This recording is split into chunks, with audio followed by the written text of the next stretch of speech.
Hello friends. आज के इस वीडियो में हम बात करेंगे यूपी पुलिस होमगार्ड का जो ऑनलाइन फॉर्म इस समय ऑनगोइंग है वो आप फॉर्म कैसे अप्लाई कर सकते हैं, इसके स्टेप बाय स्टेप प्रोसेस के बारे में हम बात करने वाले हैं। तो यहाँ पर देखिए फ्रेंड्स, होमगार्ड संवर्ग में 17/12/2025 तक आप जो है ऑनलाइन आवेदन कर सकते हैं और इससे रिलेटेड जानकारी आपको कैसे इसमें आवेदन करना है। तो सबसे पहले देखिए आपको ओटीआर करना होता है। ओटीआर करने का मैंने अलग से वीडियो प्रोवाइड किया हुआ है, आप उस वीडियो को चेकआउट कर सकते हैं, हमारे चैनल पर आपको वीडियो मिल जाएगा। बाकी फ्रेंड्स इस वीडियो में भी मैं आपको बताऊंगा कैसे आपको ओटीआर करना है। ओटीआर जिन कैंडिडेट का कंप्लीट है वो फ्रेंड्स डायरेक्टली लॉगिन कर सकते हैं अकाउंट के साथ, आधार आईडी के साथ या डिजी लॉकर के साथ। तो आपको सबसे पहले यहाँ पर हम बात करते हैं कैसे आपको यहाँ पर फॉर्म को अप्लाई करना है, ओटीआर करना है। और इस वीडियो को स्टार्ट करने से पहले अगर अभी तक आपने हमारे चैनल को सब्सक्राइब नहीं किया है, सब्सक्राइब करें, शेयर करें, लाइक करें, जिससे आपको आने वाली जो भी अपडेट्स हैं वो आपको लगातार मिल सके। तो सबसे पहले हम बात करते हैं ओटीआर करने के लिए और उसके बाद हम बात करेंगे यहाँ पर लॉगिन करने की प्रोसेस के बारे में। तो सबसे पहले रजिस्टर हियर वाले ऑप्शन पर आपको क्लिक करना होगा। क्लिक करने के बाद यहाँ पर है ईमेल एड्रेस और यहाँ पर है मोबाइल नंबर। तो आपकी फ्रेंड से जो मेल आईडी है वो आप यहाँ एंटर करेंगे, मोबाइल नंबर एंटर करेंगे और उसके बाद यहाँ पर है जनरेट। तो आपको फ्रेंड से ओटीपी जनरेट करनी है मेल आईडी और मोबाइल नंबर दोनों के लिए। तो यहाँ पर फ्रेंड से देखिए जब ओटीपी आपकी जनरेट हो जाएगी, इसके बाद जो ओटीपी आपको मिलेगी वो आपको यहाँ पर टाइप करना है। ओटीपी टाइप करने के बाद यहाँ पर एक ऑप्शन है वेरीफाई एंड प्रोसीड का, आप यहाँ से वेरीफाई एंड प्रोसीड करेंगे। तो यहाँ पर फ्रेंड्स देखिए हमारा जो ओटीपी सत्यापन है वो यहाँ पर कंप्लीट हो गया है। अगर फ्रेंड्स मेल आईडी की ओटीपी आपको इनबॉक्स में नहीं मिलती है तो एक बार स्पैम फोल्डर जरूर चेक कर लीजिएगा, उसमें वो आपको जानकारी देखने को मिल जाएगी। इसके बाद है सत्यापन, कि आप कंफर्म करते हैं आपकी जो एज है वो 18 साल आपने कंप्लीट कर ली है, आप इस ऑप्शन पर टिक करेंगे। इसके बाद नीचे 3 ऑप्शन है, वेरिफिकेशन आपके आधार कार्ड के साथ, आपके डिजी लॉकर के साथ या फ्रेंड्स आपके आधार जो फ्रेंड्स या डिजी लॉकर अगर आपके पास नहीं है, मान लीजिए आप इस ऑप्शन को टिक करते हैं। इसके बाद आपके सामने यहाँ पर 3 ऑप्शन आएंगे, verify with PAN, verify with driving licence, verify with passport. अब जैसे मान लीजिए आपके पास पैन कार्ड है तो आप पैन कार्ड वाले ऑप्शन पर क्लिक कर सकते हैं और उसके बाद फ्रेंड्स आपका देखिए पैन कार्ड नंबर आप यहाँ पर एंटर करेंगे, पैन कार्ड के अनुरूप आपका पूरा नाम आप एंटर करेंगे और उसके बाद पैन कार्ड में आपकी जो डेट ऑफ बर्थ है वो आपको यहाँ पर देनी होगी और उसके बाद आपको प्रोसीड करना होगा। वैसे ध्यान रखिएगा आपकी जो डिटेल्स है वो आपकी सेम होनी चाहिए मैट्रिकुलेशन सर्टिफिकेट के अकॉर्डिंग। ऐसे ही फ्रेंड्स मान लीजिए आप ड्राइविंग लाइसेंस के साथ करना चाहते हैं तो आपको सेम आपका ड्राइविंग लाइसेंस नंबर देना है, ड्राइविंग लाइसेंस पर आपका पूरा नाम देना है और डेट ऑफ बर्थ आपको देनी है जो आपके ड्राइविंग लाइसेंस पर मेंशन है। और अगर आप फ्रेंड्स पासपोर्ट यूज करना चाहते हैं तो अपना पासपोर्ट नंबर, पासपोर्ट के अकॉर्डिंग नाम, डेट ऑफ बर्थ, पासपोर्ट के अकॉर्डिंग जेंडर क्या है, इशू डेट क्या है पासपोर्ट की और पासपोर्ट कब तक वैलिड है वो जानकारी आपको देनी होगी। तो ये 3 ऑप्शंस आपको मिल जाते हैं, आप इन तीनों में से किसी भी ऑप्शन का यूज कर सकते हैं और यहां से डाटा को प्रोसीड कर सकते हैं। अब बात करते हैं फ्रेंड्स, मान लीजिए आप वेरिफिकेशन करना चाहते हैं डिजी लॉकर के माध्यम से, तो आप वेरिफिकेशन थ्रू डिजी लॉकर ये आप यहां पर क्लिक करेंगे। अब इसके बाद फ्रेंड्स आप आएंगे मेरी पहचान पोर्टल पर, जो कि फ्रेंड्स डिजी लॉकर का पोर्टल है। यहाँ पर आपको आधार कार्ड नंबर देना होगा और इस कैप्चा कोड को डालकर आपको नेक्स्ट करना होगा। अब यहाँ पर मान लीजिए आपके पास डिजी लॉकर अकाउंट आज तक है ही नहीं तो आप अपना डिजी लॉकर अकाउंट भी जो है क्रिएट कर सकते हैं। और friends digi locker account create करने का प्रोसेस भी मैंने आपको पहले वीडियो में बताया हुआ है। आपको फ्रेंड्स सिंपली आपकी डिटेल्स के साथ लॉग इन करना होता है। जैसे डिजी लॉकर आपके सामने यहाँ पर एक ऑप्शन है, डिजी लॉकर वाले फ्रेंड्स गूगल पर जाकर आपको देखिए लॉग इन या रजिस्टर का ऑप्शन मिलता है, आप यहाँ पर जाएंगे। इसके बाद फ्रेंड्स यहाँ पर आपका जो अकाउंट है मोबाइल नंबर के साथ आप यहां से जो है आप अपना अकाउंट क्रिएट कर सकते हैं। तो इसकी फ्रेंड्स जो प्रोसेस है वो मैंने आपको बताई हुई है और उसमें फ्रेंड्स अपने आधार कार्ड के नंबर को डालकर फ्रेंड्स आप कंटिन्यू करेंगे। आपकी डिटेल्स को एंटर करने के बाद आप फ्रेंड्स आपका जो ओटीआर है वो कंप्लीट कर सकते हैं। अपने आधार कार्ड नंबर के साथ आप सिंपली यहाँ पर नेक्स्ट स्टेप पर क्लिक करेंगे। उसके बाद फ्रेंड्स यहाँ पर देखिए आपको ओटीपी वेरीफाई करनी होगी। अब आपसे कहेगा कि आप ऑलरेडी रजिस्टर है डिजी लॉकर में, तो आपको यहाँ पर आपका 6 डिजिट का जो सिक्योरिटी पिन होगा वो आपको यहाँ पर एंटर करना होगा और इसके बाद आप यहाँ से कंटिन्यू टैब पर क्लिक करेंगे। इसके बाद फ्रेंड्स यहाँ पर देखिए जो भी आपके डॉक्यूमेंट इशू है वो सबके सब आपको यहाँ पर सेलेक्ट करने हैं। सेलेक्ट करने के बाद फ्रेंड्स आपको नीचे आना है और नीचे आने पर फ्रेंड्स सिंपली आपको यहाँ से अलाउ कर देना है, जिससे फ्रेंड्स आपका जो ऑथेंटिकेशन है डिजी लॉकर के माध्यम से वो आपका हो जाएगा। इसके बाद फ्रेंड्स यहाँ पर देखिए अब आपको आपकी जो मैट्रिकुलेशन डिटेल्स है, जिसमें आपका फ्रेंड्स यहाँ पर आपका पूरा नाम आपको यहाँ एंटर करना होगा, मैट्रिकुलेशन का हाई स्कूल में जो डेट ऑफ बर्थ है, आपका फ्रेंड्स जेंडर है, फादर नेम है, वो आपको यहाँ पर जो है टाइप करना होगा। तो ये सिंपल स्टेप रहेंगे जो कि आपको यहाँ पर देने होंगे। आपके आधार और मैट्रिकुलेशन की जो डिटेल्स है वो आपकी जो फ्रेंड्स बेसिकली सेम होनी चाहिए और उसके बाद फ्रेंड्स यहाँ पर आप प्रोसीड करेंगे। इसके बाद आपको एक पासवर्ड क्रिएट करना होगा। पासवर्ड कैसा होना चाहिए, तो वो फ्रेंड्स मैंने आपको यहाँ पर शो कर दिया है, इस तरह का पासवर्ड हो। इसके बाद कुछ इस तरह का इंटरफेस आपके सामने आएगा और यहाँ से अपना जो अकाउंट है वो आप क्रिएट कर पाएंगे। और उसके बाद फ्रेंड्स यहाँ पर आपका देखिए यूजर क्रिएट सक्सेसफुली हो जाएगा। इसके बाद फ्रेंड्स यहाँ पर देखिए आपको सबसे पहले यहाँ पर ऑनलाइन एप्लीकेशन का ऑप्शन मिलेगा, आपकी एप्लीकेशन हिस्ट्री का ऑप्शन मिलेगा, इंस्ट्रक्शंस आपको यहाँ पर देखने को मिलेंगे। तो आपको फ्रेंड्स यहाँ पर देखिए जो भी ऑनलाइन फॉर्म इस समय ऑनगोइंग है वो आपको यहाँ पर देखने को मिल जाते हैं। हम यहाँ पर बात कर रहे हैं उत्तर प्रदेश होमगार्ड्स के बारे में। तो यहाँ पर फ्रेंड्स आपको सबसे पहले इस ऑप्शन पर टिक करना होगा और उसके बाद इस अप्लाई वाले ऑप्शन पर आपको क्लिक कर देना होगा। इसके बाद फ्रेंड्स यहाँ पर देखिए सबसे पहले ऑप्शन आएगा, यहाँ पर जो ब्लैंक ऑप्शन है वो है आपकी मदर नेम का, जो कि आपको यहाँ पर एंटर करना है। आपका मैरिटल स्टेटस आपको देना है। अब आपसे पूछता है उत्तर प्रदेश के मूल निवासी आप हैं या नहीं है, क्योंकि उसी जनपद का निवासी आपको होना जरूरी है, तो आप यहाँ पर यस करेंगे। अब आपके पास डोमिसाइल सर्टिफिकेट इशूइंग डिस्ट्रिक्ट, जिसने की इशू किया है वो डिस्ट्रिक्ट आपको देना है। आपका फ्रेंड जो प्राधिकारी है, एडीएम है, सिटी मजिस्ट्रेट है, डीएम, एसडीएम, तहसीलदार जिसने ये जारी किया है।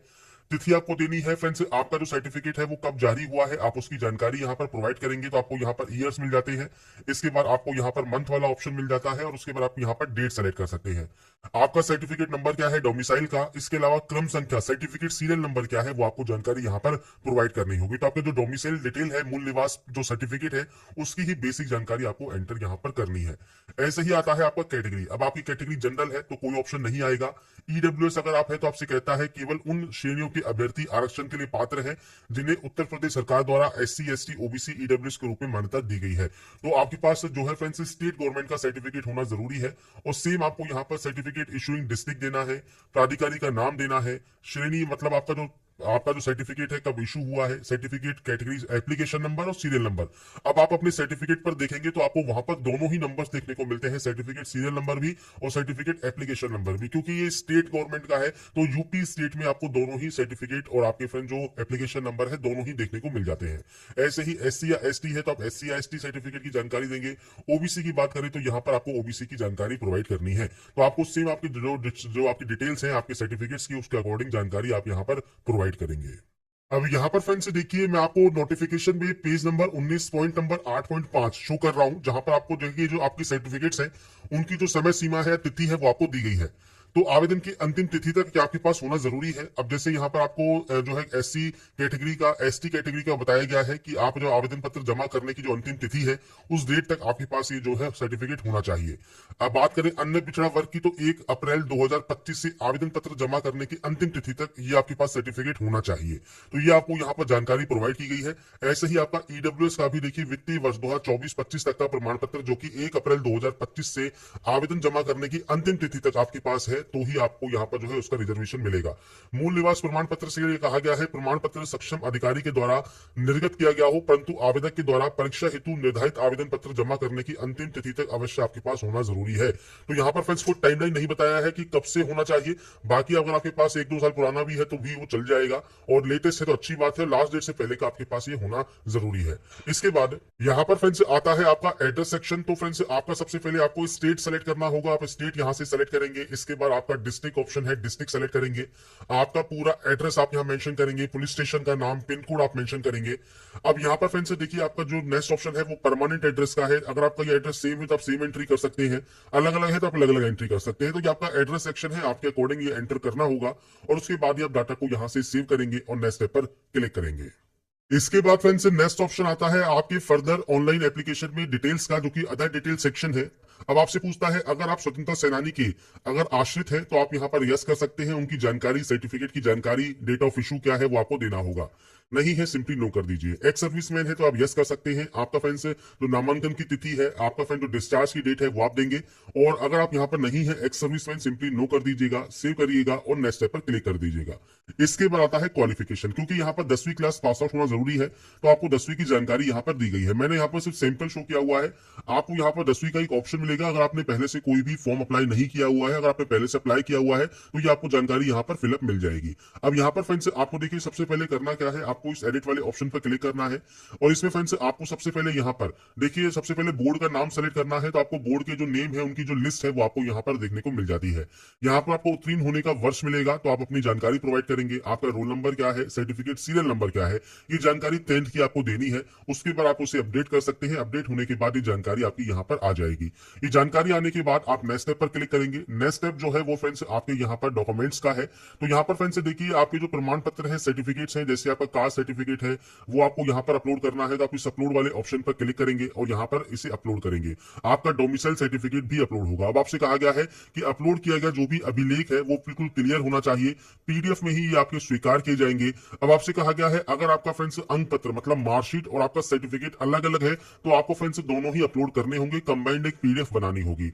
यदि एक ही अभिलेख में अंक तालिका और प्रमाण पत्र दोनों शामिल है तो आप यहाँ पर दोनों स्थानों में एक ही अपलोड कर सकते हैं। जैसे सर्टिफिकेट है और मार्कशीट है तो आपको फ्रेंड्स अलग अलग अपलोड करना है। अगर ये सेम है तो आप दोनों में एक ही फाइल को अपलोड कर सकते हैं और ये पीडीएफ फॉर्मेट में अपलोड होगा। आपको इस अपलोड वाले ऑप्शन पर क्लिक करना है। इसके बाद आपके सामने देखिए चूज डॉक्यूमेंट का ऑप्शन आएगा। 1 MB से कम साइज होना चाहिए। आपको ब्राउज पर क्लिक करना है, सेलेक्ट करना है फाइल को और उसके बाद यहाँ पर आपको इसे अपलोड कर देना है। तो यहाँ पर फ्रेंड्स आपको देखिए यहाँ पर ओके पर क्लिक करना है। जैसे ही आप इसे अपलोड करेंगे आपकी फाइल देखिए अपलोड हो जाएगी सक्सेसफुल। आप यहाँ से इसे व्यू भी कर सकते हैं, आप चाहे तो इसे रिमूव भी कर सकते हैं। ये करने के बाद आता है अब आपका फोटोग्राफ अपलोड ऑप्शन। अब यहाँ पर देखिए जो फोटोग्राफ है वो आपको यहाँ पर लाइव फोटो अपलोड करनी होगी। सैंपल आपको दिए गए हैं रिजेक्टेबल फोटोज के, इस तरह की फोटो नहीं होनी चाहिए। लाइव फोटो जब आप कैप्चर करें तो आपकी फोटो बिल्कुल क्लियर होनी चाहिए, बैकग्राउंड भी बिल्कुल आपका क्लियर होना जरूरी रहता है। तो इसके लिए फ्रेंड्स आपको यहाँ पर देखिए गाइडलाइन भी दी गई है कि फोटो में अभ्यर्थी बिना टोपी और गहरे चश्मे के होना जरूरी है। साथ में आपका जो मुख्य भाग है चेहरे का वो आपका दिखाई देना जरूरी है। फोटो की जो पृष्ठभूमि है मतलब बैकग्राउंड है वो बिल्कुल साफ और सादा होना चाहिए। अगर आप चश्मा पहनते हैं तो फोटो में चश्मे पर जो चमक है या प्रतिबिंब है वो नहीं होना चाहिए। तो वो फ्रेंड्स आपको यहाँ पर ध्यान रखना है और मैंने आपको सैंपल शो ही कर दिया है किस तरह की फोटो आपकी नहीं होनी चाहिए। इसके बाद फ्रेंड्स जैसे ही आप अपने पेज को रिफ्रेश करेंगे आपका देखिए जो वेब कैमरा है उससे आपको परमिशन मांगेगा। तो आप यहाँ पर कह सकते हैं allow while visiting the site. जब आप इस साइट पर विजिट करें तब आप इसे अलाउ करते हैं, आप इसे यहाँ से अलाउ कर देंगे। अलाउ करने के बाद आपको नीचे आना है। नीचे आने पर फ्रेंड्स आपको आपका जो फोटो है वो आपको कैप्चर करना होगा। और अगर फ्रेंड्स मान लीजिए अभी आपको यहाँ पर आपके कैमरे से रिलेटेड कोई भी आइकन देखने को नहीं मिल रहा है तो आपको फ्रेंड्स सबसे पहले चेक कैमरा परमिशन करना है, जिससे आपके कैमरे को आप परमिशन दे सके। आपको फ्रेंड्स आपका जो कैमरा है उसे आपको सही ढंग से कनेक्ट करना है।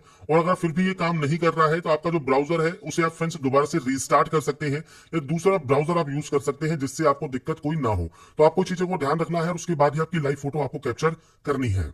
तो यहाँ पर फ्रेंड्स देखिए अगर आपको ये ऑप्शन कैप्चर लाइव इमेज का नहीं मिल रहा है तो आप अपने ब्राउजर को चेंज कर सकते हैं। मैंने भी दूसरा ब्राउजर चेंज किया तो हमारा ये ऑप्शन हमको देखने को मिल गया। तो आप कैप्चर लाइव इमेज पर क्लिक करेंगे। इस ऑप्शन पर क्लिक करने के बाद आपका फ्रेंड देखिए जो वेब कैमरा है वो आपका ओपन हो जाएगा। आपको आपके चेहरे को इस वाले फ्रेम में रखना है और उसके बाद फ्रेंड्स आपको ब्लिंक करना है। आपको ब्लिंक जब आप करेंगे for verification please blink your eyes. जब आप अपनी आंखों को ब्लिंक करेंगे, पलक को झपकाएंगे, इसके बाद आपकी जो लाइव फोटो है वो यहाँ पर कैप्चर हो जाएगी। और उसके बाद फ्रेंड्स यहाँ पर देखिए आपकी जो लाइव फोटो है वो आपको यहाँ पर कैप्चर कर लेनी है। लाइव फोटो यहाँ पर कैप्चर होने के बाद अब आपको अपलोड करना होगा आपका सिग्नेचर। इसके बाद फ्रेंड्स अब हम बात करते हैं सिग्नेचर के लिए। तो देखिए सिग्नेचर के लिए जो साइज है वो 5 से 20 के भी होना जरूरी है। सफेद कागज पर काले शाही पेन से आपको यहाँ पर सिग्नेचर करना है। आपसे कहा गया है एक बॉक्स के अंदर आप हस्ताक्षर करेंगे। इसके अलावा रनिंग लेटर्स में आपका ये साइन होना चाहिए। यहाँ पर फ्रेंड्स आपसे कहा गया है देखिए जो पिक्सल है वो 140x60 या फ्रेंड्स आप mm में करना चाहे तो mm में भी कर सकते हैं। हस्ताक्षर केवल आवेदक का ही होना चाहिए। तो यहाँ पर देखिए फ्रेंड्स आपको ब्राउज पर क्लिक करना है, फाइल को सेलेक्ट करना है और सिग्नेचर को अपलोड कर देना है। अगर आपको फ्रेंड्स ये साइज करने में 5 से 20 KB करने में या आपका फ्रेंड्स यहाँ पर देखिए जो डायमेंशन है 140 और 60 अगर ये करने में दिक्कत आ रही है तो फ्रेंड्स मैं आपको पूरा प्रोसेस बता देता हूँ कैसे आप अपना जो सिग्नेचर है वो रिसाइज कर सकते हैं। तो सबसे पहले एक पेज पर एक फ्रेंड्स आप बॉक्स बनाइएगा, बॉक्स के अंदर साइन कीजिएगा और उसके बाद आपको फ्रेंड्स यहाँ पर देखिए एक वेबसाइट ओपन करना है imresizer.com। जब आप इसे ओपन कर लेंगे तो यहाँ पर आपको आपकी इमेज सेलेक्ट करनी है। इमेज सेलेक्ट करने के बाद कुछ इस तरह का इंटरफेस आपके सामने आएगा। यहाँ पर आएगा विड्थ और यहाँ पर आएगी आपकी हाइट। अब विड्थ और हाइट क्या है तो फ्रेंड्स यहाँ पर देखिए आपको दी गई है हाइट है 60 और विड्थ है 140। तो आपको फ्रेंड्स यहाँ पर विड्थ में एंट्री करनी है 140 की, हाइट में एंटर करनी है 60 की और ये पिक्सल आपका यहाँ पर रहेगा। इसके बाद आपको ये फॉर्मेट जेपीजी या जेपीजी आप ये रख सकते हैं और उसके बाद सिंपली आप इस डाउनलोड वाले ऑप्शन पर क्लिक करेंगे जिससे आपकी जो फाइल है वो आपकी यहाँ पर जो है चेंज हो जाएगी पिक्सल में। पर ये फ्रेंड्स यहाँ पर कम जो है पिक्सल में जो है कन्वर्ट होती है। तो इसके लिए आपको फ्रेंड से गूगल पर सर्च करना है PI7 इमेज टूल, और आप यहाँ पर देखिए जो इस ऑप्शन को सेलेक्ट करेंगे तो आपके सामने मल्टीपल ऑप्शंस आ जाएंगे। आप यहाँ पर देखिए जितने भी आपके सामने यहाँ पर ऑप्शंस है वो आप देख सकते हैं। या फ्रेंड्स आपको यहाँ पर देखिए यहाँ से ही इमेज पिक्सल में चेंज करना है या इंक्रीज करना है इमेज साइज को, आप इस ऑप्शन पर क्लिक करेंगे। इसके बाद आप इस एड को बंद कर देंगे, यहाँ से आप सेलेक्ट इमेज पर क्लिक करेंगे और उसके बाद फ्रेंड्स आपकी एक्चुअल फाइल जो है वो आप यहाँ पर इंपोर्ट कर लेंगे। एक्चुअल फाइल को यहाँ पर इंपोर्ट करने के बाद अब आपको जो साइज चाहिए वो चाहिए 5 से 20 केबी। तो आप यहाँ पर देखिए 5 से 20 केबी में ही इसे कन्वर्ट कर सकते हैं। जैसे मान लीजिए मैं आपको इसको 18 केबी कर देता हूँ। इसके बाद हम कर देते हैं इंक्रीज साइज, और हमारी देखिए फाइल जो है वो यहाँ पर कन्वर्ट हो गई है। अब हम इसे यहाँ से डाउनलोड कर सकते हैं।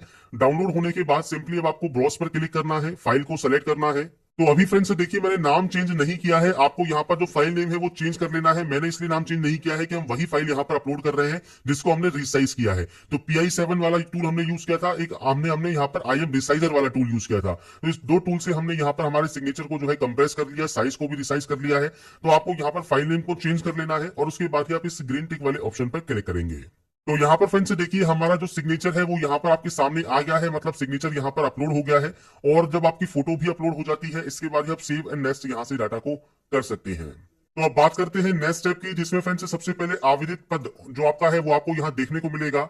इसके बाद जो प्रेफरेंशियल क्वालिफिकेशन है वो आपसे पूछता है, जैसे एनसीसी का सर्टिफिकेट अगर आपके पास है तो आप जानकारी प्रोवाइड कर सकते हैं, ए सर्टिफिकेट है, बी है या सी है, और ये आपको अपलोड भी करना होगा, नहीं तो आप सिंपली नो करेंगे।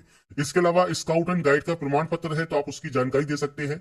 इसके अलावा यूपी SDM के तत्वाधान में जो आपका आपदा मित्र प्रशिक्षण है वो अगर आपने लिया हुआ है, या आपके पास 4 व्हीलर का जो फ्रेंड्स है यहाँ पर 4 व्हीलर व्हीकल का ड्राइविंग लाइसेंस है, तो आप अपनी जो है जानकारी प्रोवाइड कर सकते हैं, लाइसेंस यहाँ पर अपलोड कर सकते हैं और ये PDF फॉर्मेट में रहेगा। इसके बाद फ्रेंड्स यहाँ पर देखिए डिक्लेरेशन आपको करना है, तो आप यहाँ पर देखिए जितने भी ऑप्शन है इनको आप डिक्लेयर करेंगे। एडिशनल डिटेल्स में भी आपको यहाँ पर देखिए कुछ ऑप्शन आपसे पूछे गए हैं। आप जैसे यहाँ पर अविवाहित है, विधुर है, विधवा है, या मेरा केवल एक ही जीवित जीवन साथी है, तो आप यहाँ पर जानकारी को टिक करेंगे। आपको फ्रेंड्स यहाँ पर जो है किसी भी न्यायालय द्वारा कभी भी दोषी नहीं ठहराया गया है, राजकीय सेवा से बर्खास्त या निष्कासित नहीं किया गया है। तो ये ऑप्शन है, आपको यहाँ पर ऑप्शन को जो है टिक करना है। ये करने के बाद फ्रेंड्स आपको यहाँ पर एंटर द प्लेस लिखना है। प्लेस का नाम कौन सा होता है, जब आप यहाँ से जहां से भी फॉर्म अभी समय आप फुल कर रहे हैं वहां का पोर्टल आपको यहाँ पर जानकारी देनी है, उस जगह का नाम आपको यहाँ पर मेंशन करना होगा। इसके बाद आपको यहाँ पर एक ऑप्शन मिलता है प्रीव्यू का, आप प्रीव्यू यहाँ पर क्लिक करेंगे। इसके बाद फ्रेंड्स यहाँ पर देखिए अब आपका एक ऑप्शन आता है एडिट करने का। अगर आपको लगता है कोई गलती आपसे हो गई है तो आप उसे एडिट कर सकते हैं, नहीं तो सिंपली इसे डिक्लेयर कीजिए और उसके बाद यहाँ से आप इस फॉर्म को सबमिट कर सकते हैं। और सबमिट करने के बाद आपका देखिए जो फॉर्म है वो सबमिट हो जाएगा। अब आपको करना होगा पेमेंट। पेमेंट फ्रेंड्स आप किसी भी बैंक के credit card, debit card, net banking से कर सकते हैं। तो यहाँ तक की प्रोसेस मैंने आपको बता दी है। पेमेंट करने की प्रोसेस का भी वीडियो मैं आपको जल्दी ही प्रोवाइड करूंगा। जैसे ही हमारी जो जानकारी जो है सब सही ढंग से कंप्लीट हो जाएगी उसके बाद हम पेमेंट भी करेंगे। तो आपको फ्रेंड्स पेमेंट करना ही है बस लास्ट, जिसमें आप अपने बैंक के माध्यम से, डेबिट कार्ड के माध्यम से, UPI के माध्यम से जैसे भी पेमेंट करना चाहें वो आप कर सकते हैं। तो यहाँ पर फ्रेंड्स देखिए जो प्रोसेस है यूपी पुलिस होमगार्ड के फॉर्म को अप्लाई करने की, वो जानकारी आपकी कंप्लीट हो गई है। अगर आपको कोई भी दिक्कत है, कोई भी प्रॉब्लम है, तो आप दिए गए फ्रेंड्स से हेल्प डेस्क नंबर पर संपर्क कर सकते हैं। आपको सारी जानकारी यहाँ पर देखने को मिल जाती है। और साथ में फ्रेंड्स आप इसके ऑफिशियल नोटिफिकेशन को भी रीड आउट कर लें और वीडियो